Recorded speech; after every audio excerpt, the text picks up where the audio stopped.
Mimi naitwa Leticia Agustino Mselechi, ni afisa ustawi wa jamii wa kata ya Bwirengo, lakini pia ni mratibu wa hivi vituo vya kulelea watoto wadogo mchana daycare katika halmashauri ya wilaya ya Chalinze.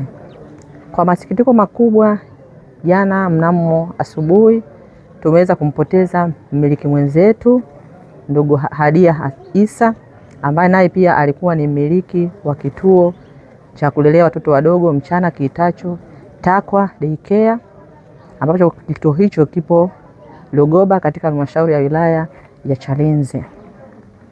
Mmiliki huyu kulikuwa na mafunzo ambayo yaliratibiwa na taasisi ya Anjita Foundation kwa kipindi cha wiki 3, akiwa anajiandaa kuelekea kwenda kushiriki kwenye hayo mafunzo akiwa kwenye kituo cha daladala pale Lugoba. Ghafla akapata ajali ya bodaboda na hatimaye umauti ukaweza kumkuta pale. Kwa hiyo kwa masikitiko makubwa, sisi kama wanafamilia ya wamiliki wa vituo vya kulelea watoto wadogo mchana katika halmashauri ya wilaya ya Chalinze tuna majonzi makubwa, kwa sababu tumeweza kumpoteza dada au ndugu yetu ambaye tulikuwa naye kama umoja, na yeye pia alishiriki katika gurudumu hili la kulea watoto wadogo wenye umri wa chini ya miaka 5. Kwa hiyo kituo chake kilikuwa kinatoa msaada mkubwa sana katika kupambania haki za watoto pamoja na kupinga ukatili dhidi ya watoto.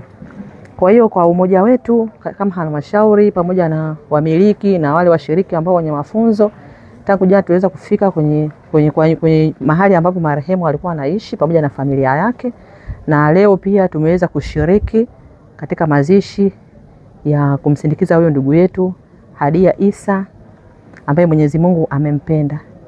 Kwa hiyo kama wanafamilia wa Chalinze tumempoteza huyo ndugu yetu, lakini pia tunatoa pole kwa familia ya ndugu yetu Hadia, kwa sababu ni mama ambaye tayari alikuwa na watoto wawili.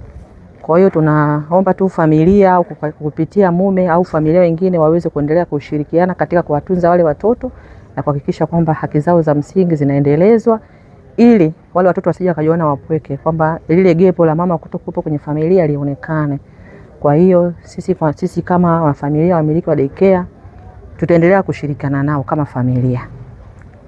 Na hata kwa wale hasa kwa wale ambao wamiliki ambao wako Lugoba pale au familia pale watakapohitaji msaada kama wamiliki au kama labda sisi viongozi wa maafisa ustawi kwa ajili ya maelekezo mbalimbali, tutakuwa pamoja nao. Na mwenyekiti naungana na afisa ustawi jamii wa halmashauri ya Chalinze kwa ajili ya kutoa salamu zetu za pole kwa familia.